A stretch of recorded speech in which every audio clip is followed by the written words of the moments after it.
del Cerro de la Bufa, de la cual aquí vamos a tener una vista de cómo es que van a lanzar a los intrépidos de la tirolesa. A ver si no me desmayo de un pinche susto porque le tengo terror a las alturas. Imagínense todo lo que me ahorro por tenerle miedo a las alturas. Es donde ustedes van a terminar. Hay un compañero que los frene, los baja del cable, caminan por aquí el puente colgante que es en medio. Llegan a aquella estructura de metal, ahí los regresan por otra tirolesa a la parte de aquí abajo, donde está el compañero. Ahí el compañero nuevamente los frena, los ayuda a bajar y ya nada más es esta subida. No, ay no. Le tengo miedo a las alturas, ni me animo a subirme al teleférico, menos eso. ¿Verdad, chicos? Les digo, aquí, y los niños se pueden lanzar desde los 3 años, los lanzan. Ay, güey. Digo, yo me lanzo. Las dos cosas también, ¿eh? No sé. Yo que lo conozco, sé que es de las dos. ¿Quién se va a subir? ¿También es el traidor? A ver, ¿quién se va a subir a la tirolesa? Sí. ¿Quién más, chicos? ¿Algún otro valiente? ¿Todo bien? Bueno, pues aquí del grupo tenemos dos valientes que se van a aventar. Bueno, pues ya dijimos que si no regresan con vida, pues nos quedamos con su dinero. Nada, no es cierto. Es que es su primera vez. Están bien emocionados.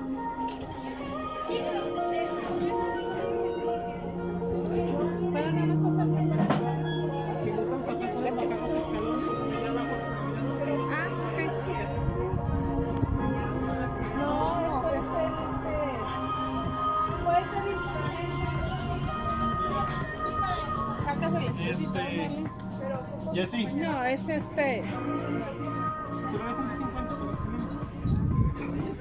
precio normal de cuánto? 300 pesos.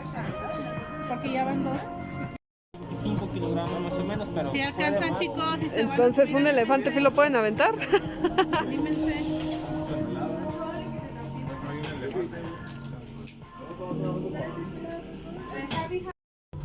Bueno, aquí banda, ya llegamos aquí al mirador, donde aquí vamos a ver a los intrépidos que se van a lanzar. Miren, aquí está Marlene preparándose para lanzarse.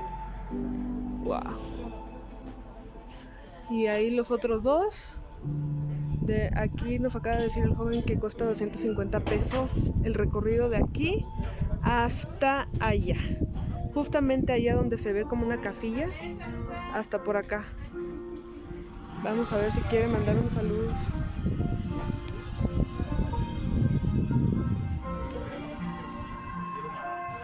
Javi, Tony, saluden.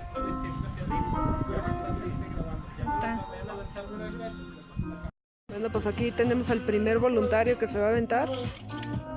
Vamos a ver cómo se despide. Así que vamos a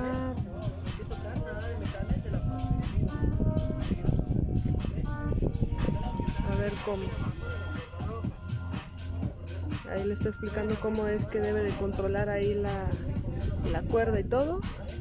Ya nomás para que él pues disfrute el recorrido.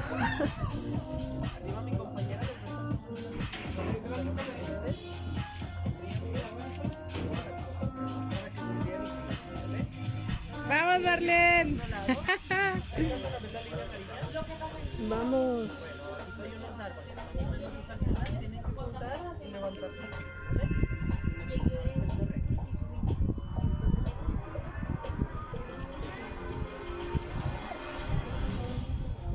Y luego pues el recorrido es cuando empiezan sentados, casi acostados.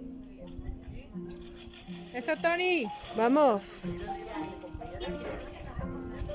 Aquí estamos. Éxito, muchacho.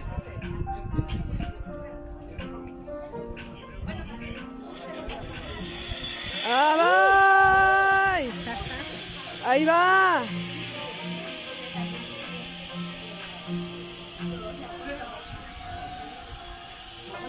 Ahí va. ¿Y qué? ¿Después lo regresan o qué onda?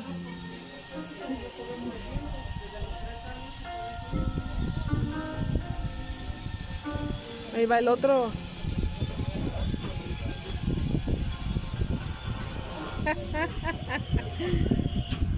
Bye, Javi. Adiós. ¡Wow!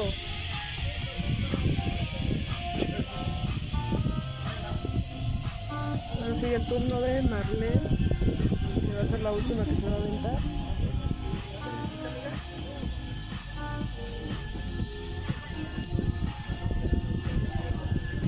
Vamos, Marlene.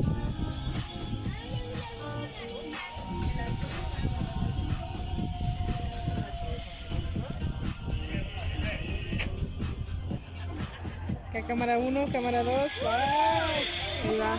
¡Adiós! ¡Vamos!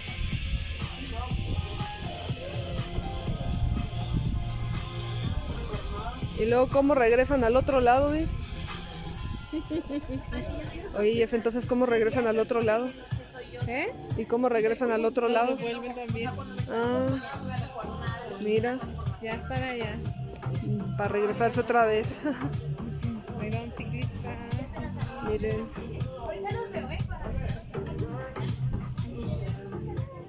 Pues así es como funciona aquí la tirolesa en el Cerro del Lago, amigos.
Encontramos en el Cerro de la Aguja y aquí hay unos monumentos.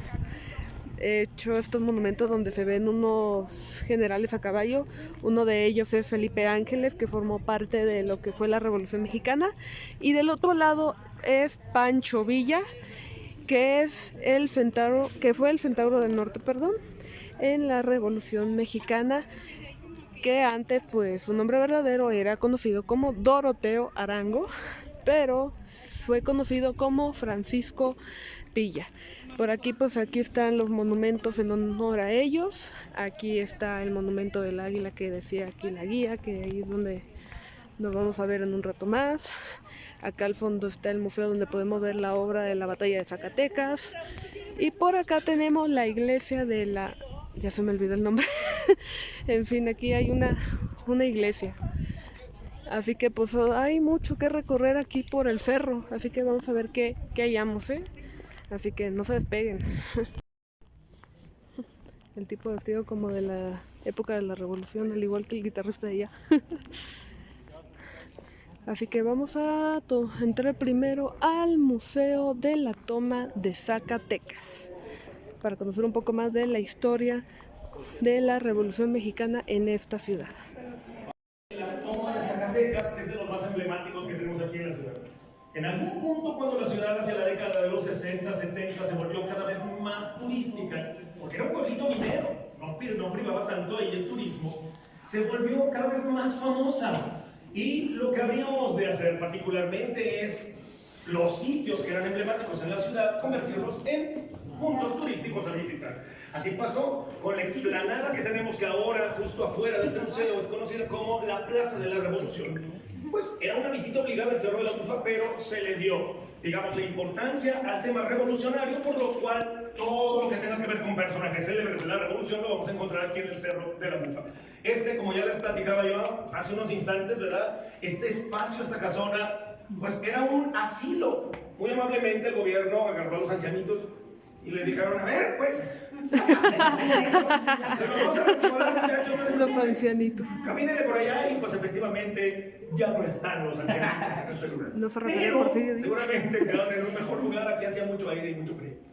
Muchachos, lo que vamos a ver alrededor, y pueden ir apreciando en lo que vamos avanzando sala por sala para tratar de darle velocidad, es una toma panorámica de aquellas épocas de la Revolución. Es una toma panorámica de la ciudad de Zacatecas. Si ustedes se fijan, casi no ha cambiado. La estructura y forma de la ciudad se ha conservado desde épocas coloniales. Es una toma desde una parte frontal del Cerro de la Bufa y otra desde el mismo Cerro de la Bufa. Y bueno, la cosa es que con la toma de Zacatecas, muchachos, por lo menos un tercio de la población, entre que se fueron, unos que se pelaron y otros que habrían de irse, pero para el más allá. Entre los que se murieron y los que huyeron, perdió un tercio de su población Zacatecas. Y también ya no hubo inversión, así que afortunada o desafortunadamente, según se vea, quedó congelada en el tiempo la ciudad. El único último cambio arquitectónico que podrán observar en el centro y que se puede apreciar un poco de manera panorámica son los detalles afrancesados que fueron de época del Porfiriato. Esa fue la última modificación. Ya no hubo nadie que llegara con dinero a hacerle cambios modernones a la ciudad. Por eso se conserva tan colonial y tan afrancesada. ¿Correcto? En este Zacatecas es en donde se da la toma, que es la batalla más importante de nuestra Revolución Mexicana. Así que, bienvenidos a este tema. Vénganse para acá, vamos a ir conociendo a los protagonistas de la Revolución Mexicana. La historia de la Revolución Mexicana y la historia de México en general, muchachos, se habría de ir dando pues por etapas, y cada etapa tuvo su propio nombre. En breve, por lo pronto, pues habremos de decirles cómo se le conoció cada una de esas etapas que sirvieron de antecedentes toda la agitación que se dio entre el pueblo, específicamente pues para que luego viniera a darse la toma de Zacatecas, que es lo que marca básicamente la victoria de la Revolución Mexicana. Ya les habremos de platicar por qué. Bueno, a lo largo y ancho de ese tiempo y de esas cosas, desde luego hubo, pues ni más ni menos, hartos personajes que sirvieron para darle esta, digamos, como que esta ruta a la historia. Cada uno de los que vamos a encontrar aquí tienen mucho que ver con ese tema, ¿correcto? Bien, pues véngase tarugondeando usted. Dígase, muchachos, ahora sí nos presentamos, ¿verdad? Un servidor que les habla, que habrá de fungirles un poco de guía al interior del museo, su general y amigo José Pantaleón Bonavides, para servirle a Dios, a ustedes, a la Virgen y a todos los santitos ahí de la fachada de la catedral, que luego de dos mezcales se van a platicar conmigo. Les damos la bienvenida. Les presento también, por supuesto, aquí al general Tonatiuh Villagómez, que además tiene otros altos nombres. Preséntese usted, general. Tantos años trabajando aquí, general, y no se sabe mi nombre. Ahí le va, me llamo Juan Arnulfo Tonatiuh de la Purísima Concepción de Nepomuceno Estanislao de los Barrientos Acoste Rodríguez de Villagómez, para que también pido un fuerte aplauso. ¡Mucho gusto! Y quiero que me hablen por mi nombre completo. ¡Ah, caray! ¿Me lo puedes repetir, por favor? Juan Arnulfo Tonatiuh de la Purísima Concepción de Nepomuceno Estanislao de los Barrientos Acoste Rodríguez de Villagómez. Híjole, pues ¿cuántos padrinos tenía usted para que le pusieran tanto nombre, general? Muchachos, pues... Es mi santoral. Efectivamente. Bien, vamos a irnos acompañando. La historia comienza, ¿verdad? La historia en general de los antecedentes de la Revolución comienza por la historia de vida de un aferrado. Aferrado al poder, el hombre. ¿De quién cree, general? El peje, mi general. Ay, no más. El del gallito feliz, el de los otros datos. No, tarugo. Ya se Oigan, aventó mi tío. 18 años ahí persiguiendo el poder hasta que lo consiguió. ¡Para que vea! Sonso, que el que persevera alcanza. Ya sería usted general de división si le echara ganas. Muchachos, otro aferrado al poder, que no fue el señor Andrés Manuel López Obrador. Este se llamaba José de la Cruz Porfirio Díaz Mori. ¿Cuántos años creen que se aventó Porfirio Díaz en el poder? ¿Quién da más y por qué tampoco? 30 años. 30, ¿parece subasta? ¿Quién da más? 30. 30 la una, 30 los dos, 30 los tres. ¡Sacado 30! Muchachos, para los que pensaron que 30 años se aventó en el poder, está perfectamente mal contestado. A ver, si la pregunta hubiera sido cuánto se había echado de dictador, estarían en todo lo cierto. Fueron 30 años de dictador, pero ¿qué creen? Ya se había echado 4 de presidente. Primero, dijo que no iba a haber reelección, así que metió un compadre de él al quite, un señor de nombre Manuel González. Luego sí, quita a su compadre Manuel González y se vuelve a postular él para el poder. Y ahora sí ya modificó el cuaderno para que hubiera reelección, ¿verdad? Dicho eso, se religió las veces que quiso el hombre. Pasaron de ser tetraenios, es decir, periodos de 4 años de gobierno, a sexenios. Con él inician los sexenios. Los 6 años. Y se habría de reelegir los 6 años que quiso durante 30. Entonces, en total fueron 34. Wow. Más de 30. Y, bueno, no soltaba la silla ni pera al baño. Le mandó a hacer unos hijos así, se la llevaba. Pues ya Qué la gente ambicioso el tipo. estaba muy a disgusto ya la gente con él, ¿verdad? Todo se le complicó a Porfirio Díaz en su gobierno porque en el año de 1908 cometió una indiscreción. Le concedió una entrevista a un periodista extranjero, un tal James Krillman, que escribía, que fue una revista muy influyente que se llamaba The Parsons Magazine. Fíjense qué rechulo inglés traigo, ¿verdad? ¿O no? ¿Cómo era? ¿Qué pasa, mi general? Es The Pearsons Magazine. Ay. ¿Cómo? The Pearsons Magazine. Muchachos, ahí donde venden Bravo. al señor general Tonatiuh. Fue al Open English, él trae acento de líder. Come hamburguesas, no tortas, efectivamente. Muchachos, es correcta la pronunciación del general. The Pearsons Magazine era una revista inglesa para la cual escribía ese señor James Krillman. Bueno, pues resulta que en esa entrevista le dice Porfirio Díaz al reportero, le dice, ¿sabe qué, señor Krillman? Pues ya estaba viejillo, ya tenía cascada la voz.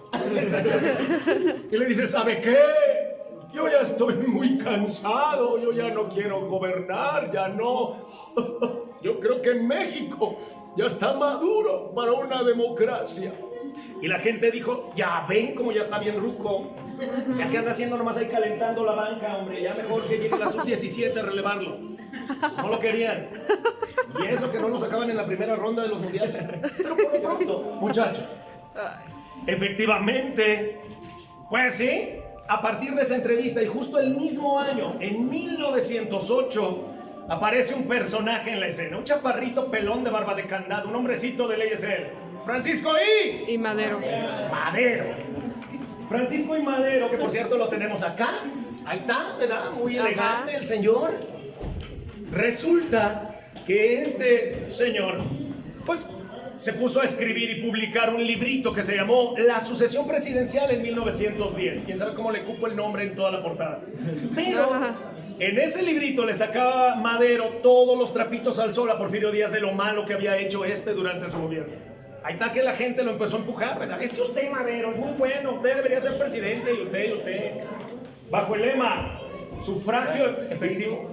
No reelección. Madero, muchachos, se va en busca de la presidencia. Y Porfirio Díaz, que había dicho, yo ya no quiero gobernar, a la mera hora dijo, ¿qué creen? ¿Qué? Rajo. Y se echó otros añitos más. Para que Madero no le ganara las elecciones, hizo trampa. Lo metió en la cárcel de San Luis Potosí. Cuando pudo salir por fin, se fue para Texas y en San Antonio, Texas, lanzó el plan de San Luis, que lo que quería era que aunque fuera por las armas y por la fuerza, pero que la gente ya sacara al dictador. Correcto.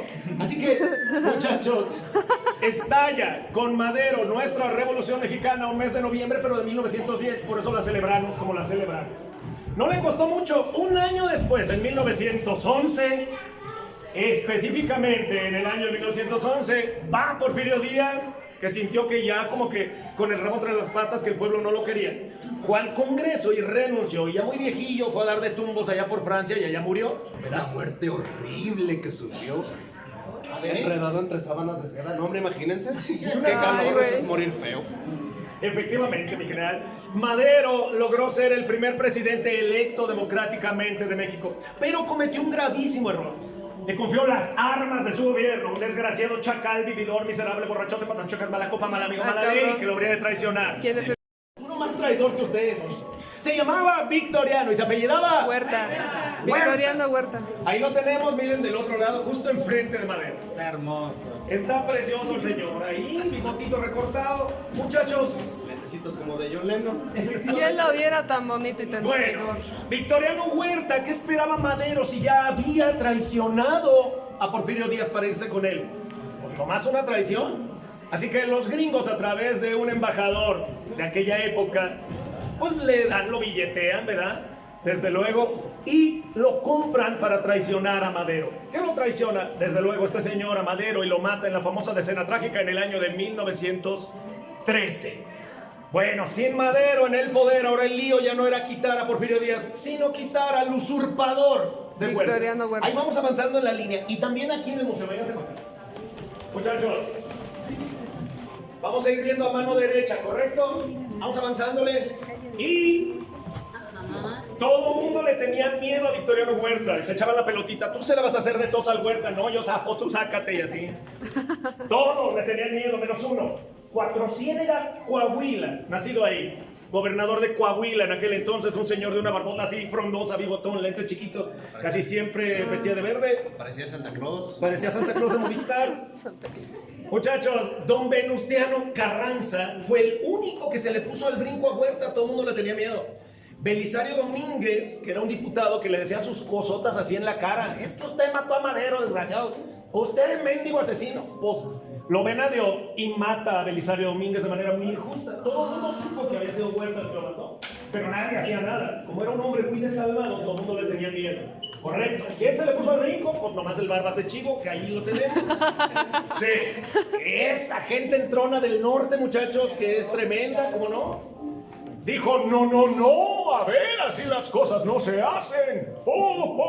Y así. Entonces, muchachos, se le puso al brinco y desde luego convocó a algo. Sí, se movió de la capital de Coahuila, unos kilometritos ahí cerca, a la famosa hacienda de Guadalupe, que estaba ahí cerquita.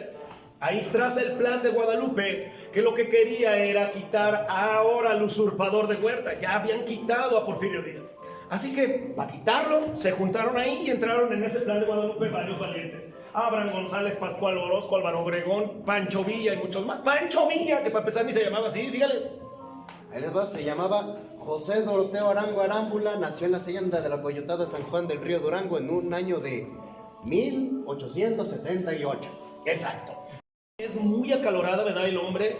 Si yo digo una cosa, háganme caso, compa. Hay gente que busca los problemas. Hay gente a la que los buscan los problemas.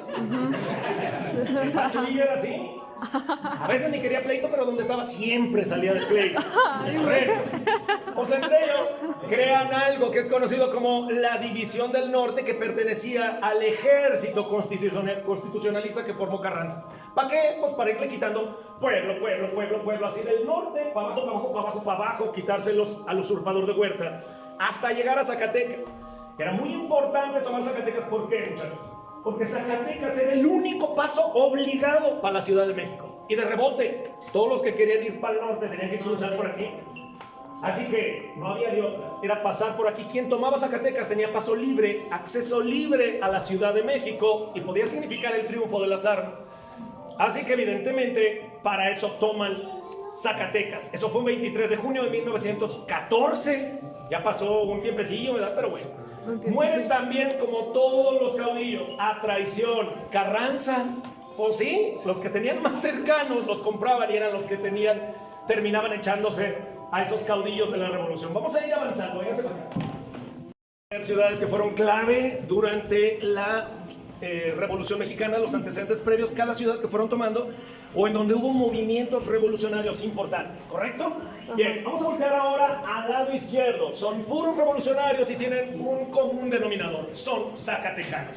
Luis Moya, que de hecho uno de los municipios del estado lleva su nombre, también general de la revolución, Manuel Caloca, y Pánfilo Natera, que de los tres que venían a tomar Zacatecas era el único zacatecano. Pánfilo Natera estaba encargado de la división del centro. Surgieron diferentes divisiones: la del norte, la del centro y la del sur. La del sur por Zapata, la del centro por Pánfilo Natera y la del norte por Pancho Villa y Felipe Ángeles, que era un binomio, ¿verdad? Muy interesante ahí. Bueno, los federales estaban tomando aquí en la ciudad. Al final les vamos a decir cuántos estaban atrincherados, cuántos llegaron. Ahora sí que, ¿quién metió más goles? ¿Cómo quedó el marcador? Eso les decimos al final. De cada uno de los caídos. ¿Sí? A ver si es cierto también si les dicen. Vamos avanzando, muchachos, vamos a ver hacia el frente.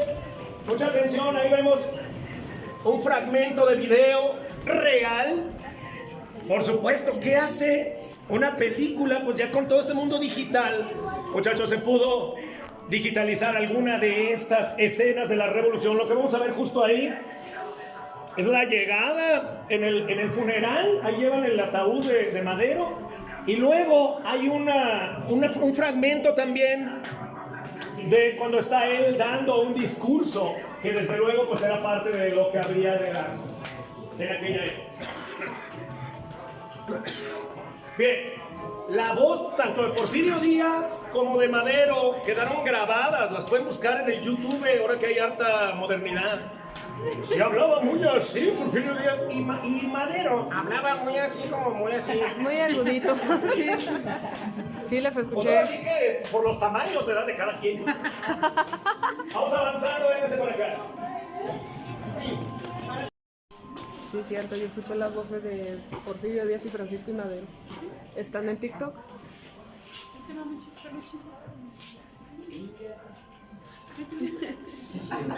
Vámonos. Pásenle, muchachos. Horas nomás. Ah, bueno. Bien. Vamos a ir apreciando algo que es una joya que se ha conservado y que por supuesto es original. Seguramente tienen ustedes aquí frente a cada uno un arma que llegó a matar a algunos cristianos de la revolución. ¿Cómo de que no? Mira, la haga, mi general. ¿Qué? ¿No soy yo la joya? No, me refiero yo al cañón. Oigan, a mi tío. Usted nomás los pudo haber matado, pero de hambre, porque pues, no creo que... Ahora, muchachos, se dice que tomaron la ciudad de Zacatecas. Ya les decía yo allá adentro, un 23 de junio de 1914 fue la toma. Pero además, ¿qué creen? Fue tomada básicamente de las 10 de la mañana a las 8 de la noche. No, de 10 a 6 o una jornada de 8 horas. O sea, hace que pues, prácticamente sin parar, puro caratazo se habrían de dar en esa ocasión. Y se dice que tomaron, que traían con ellos, con los revolucionarios, hay un dato ahí muy específico. Sobre todo les voy a recomendar un librito que trae datos muy claros, por si a alguien le interesa el tema de la toma. Así se llama, La toma de Zacatecas por Felipe Ángeles, se llama el librito. No es que Felipe Ángeles haya escribido, ¿verdad?, el libro. O escrito, ¿cómo se dice? Escrito. Ah, pues dígame, tarugo. Tarugo. Muchachos, efectivamente, quiere decir que la toma de Zacatecas fue por Felipe Ángeles, no por Villa, más bien. A eso se refiere el libro. El que era más, pues, preparado militarmente, mucho mejor estratega, era Felipe Ángeles. Pero, porque incluso de hecho se fue a tomar un curso de estrategia militar y artillería a Europa, lo mandó Carranza, ahí en Francia tomó un curso de estrategia militar y artillería. Así que era muy preparado. Pero ¿qué tenía Villa a diferencia de Felipe Ángeles? Por lo cual quedó como en un escalafón más arriba, como un símbolo de la revolución. Muchachos, carisma. Eso es algo muy peligroso en los líderes de cualquier parte del mundo. Un líder que es carismático es de lo más peligroso. Es gente que dentro de sus tropas es capaz de dar la vida por su general. Así que lo que lograba Pancho Villa era una unión entre sus tropas tal que no había modo de que hubiera pues, entrado ahí la traición, por lo menos hasta en ese momento, ¿verdad? Por eso es mucho más peligroso Villa, porque es un líder carismático más que Felipe Ángeles, aunque Felipe Ángeles estuvo más preparado militarmente. Y se dice que llegaron aquí con 40 cañones Mondragón, que son de este tipo. Se necesitaban solo 4 de estos cañones para incendiar la parte alta de un cerro. Así que con 40 pues les daba muy bien chance de poder tomar la ciudad. Había uno que abarcaba 2 plataformas del ferrocarril, era conocido como el Niño. Se lo decían desde luego irónicamente, porque era un cañón mucho más grande y fue el que habría de utilizar Felipe Ángeles para dar el primer cañonazo dirigido aquí al Cerro de la Mujer. Vientos, vamos a pasar a lo que sigue. Las siguientes 3 salitas del museo, muchachos, nos encontramos un poco de... Vamos avanzando, dando espacio un poquito para que nos vean. Claro, los músicos, ahí en la sala de oficios vamos a ver una pianolita ahí, porque los músicos ya estaban tomando mucho prestigio y fama. Los artistas particularmente que tenían muy buena fama y prestigio, pues eran los músicos, pero había de todo, había telegrafistas, había oficinistas de todo tipo, parte de los oficios. Aquí vamos a ver lo que es una especie de tienda de raya, que es muy similar también a las misceláneas o tiendas que había en épocas de la Revolución, ¿correcto? Bien, no había que los Walmarts, los Liverpooles y los Sears y esas cosas que hay ahora.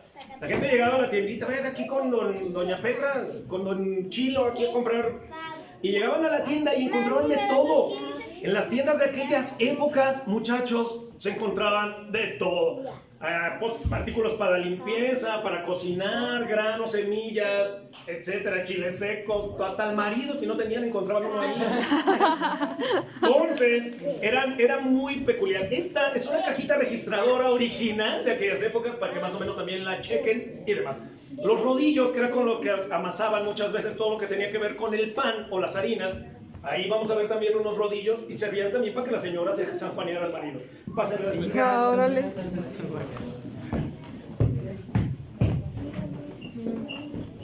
Una vajilla. Como que tocando el tema zacatecano particularmente. Bien, cualquiera de estas cosas que vemos eran usadas, sobre todo estos canastos, cuando mediante pues aquellos mecapaleros, finalmente dentro de las minas, cuando eran tiros verticales, los sacaban mediante este tipo de canastones, el material.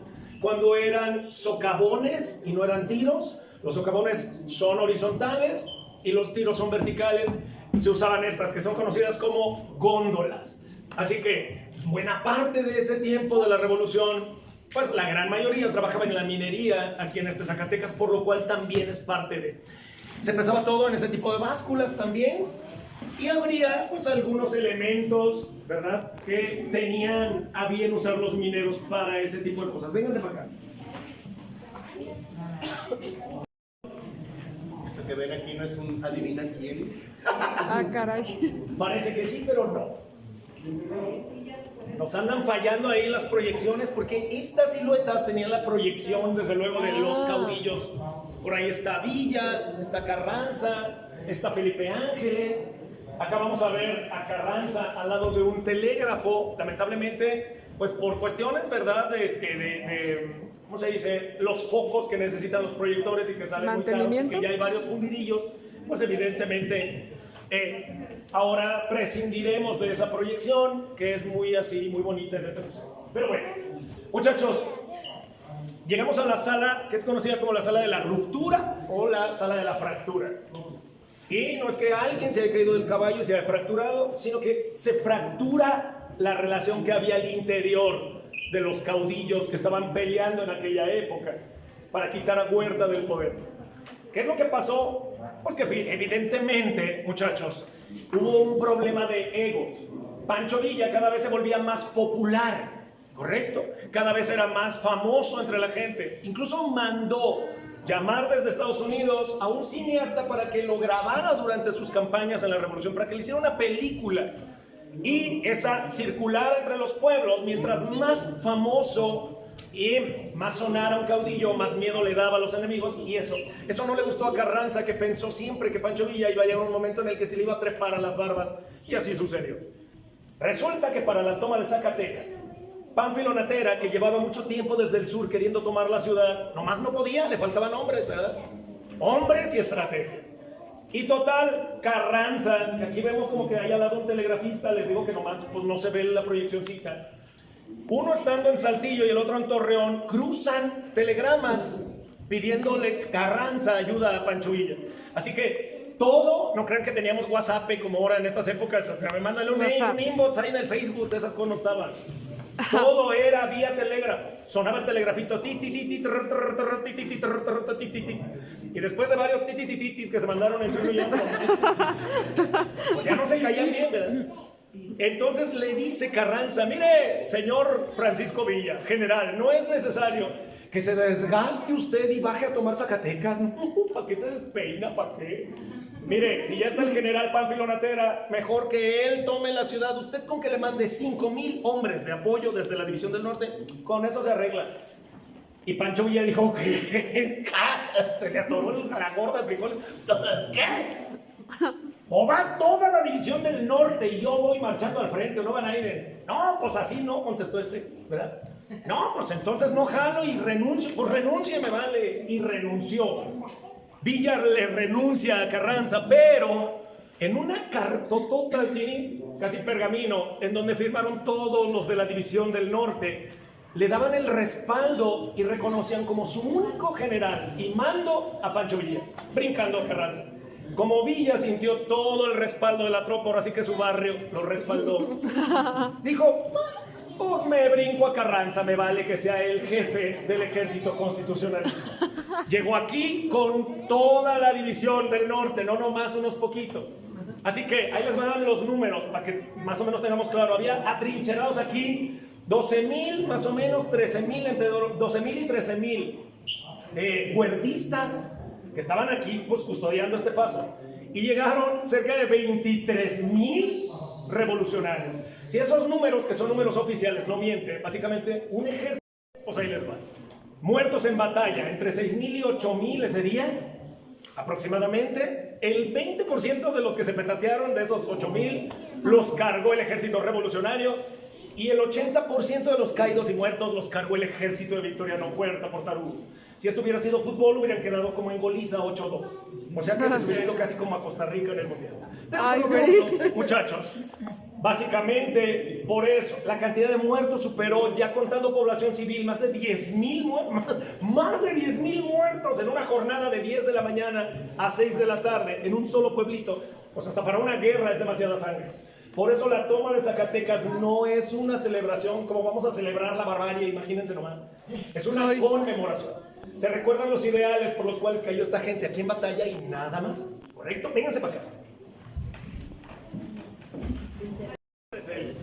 Y llegaron por el lado norte, llegan a Calera, que es el municipio más cercano que tiene estación de ferrocarril hacia la parte norte de Zacatecas. Ahí consiguieron quien les echara la mano, dejan entrar a los trenes de la revolución a Calera. Y venían esos trenes, dicen que eran 13 trenes larguísimos, cargados de hombres, caballos, polvo, pólvora, armas, municiones, hombres, todo ahí.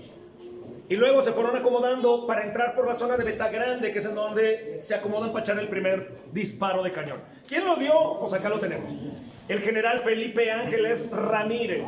Muchachos, este señor lo tenemos aquí y aparte esto es algo muy curioso. Bien, normalmente con la proyección se ve la sombra del general Felipe Ángeles. Póngase usted mejor ahora, general. No se vaya a encuerar como se ve él en la proyección. Qué sexy se vaya usted, muy bien.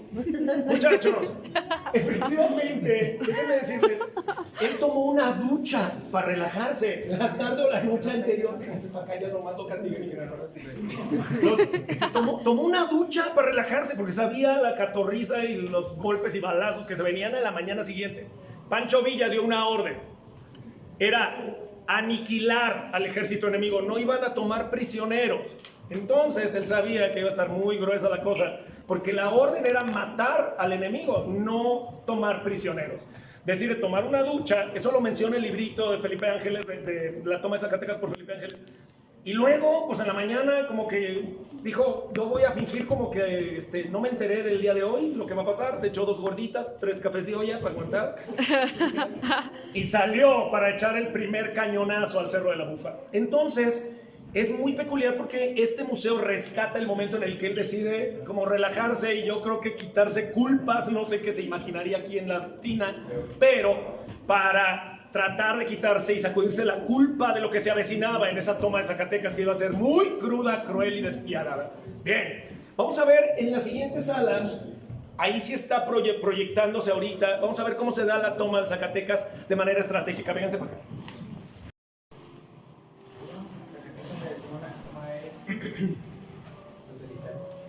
Bien, nos acomodamos aquí alrededor de esta sala, como en las orillitas, lo más pegadito a la pared que puedan.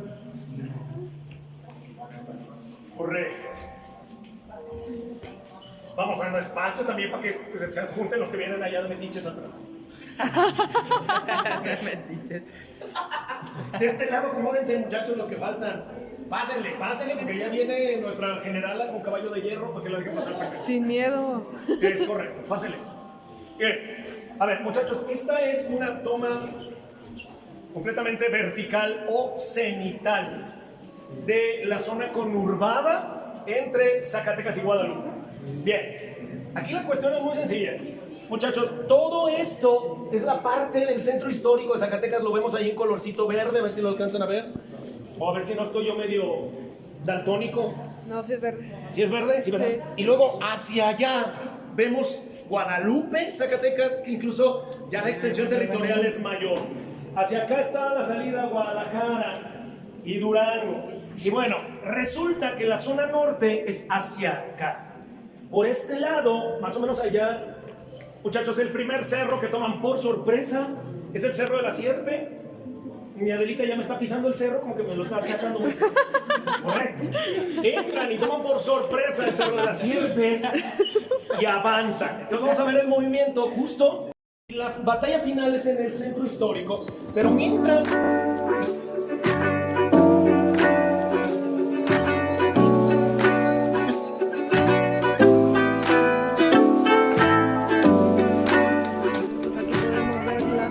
Zacatecas desde el Cerro de la Bufa, y como lo que nos andaba contando la chica, aquí vemos una punta del Cerro de Guadalupe, que es este que aquí que se ve a través de la rama, porque lo que sigue es un campo eólico, es decir, un campo de ventiladores gigantes que sirven para generar electricidad. Y por aquí de este lado pues era el colegio San Miguel que decía, perdón, era creo que el convento San Miguel, sí, que estaba hablando hace un momento. Así que imagínense qué bonita vista tenemos por acá, ¿eh? Y esta es una de las iglesias que se encuentra aquí en el Cerro de la Bufa, que es una también de las más visitadas, además del Museo de la Toma de Zacatecas y de los monumentos que tenemos por acá. Y déjenme, me doy prisa porque ya me dejaron. Ya estoy por acá solita, déjenme, le apresuro a ver si alcanzo.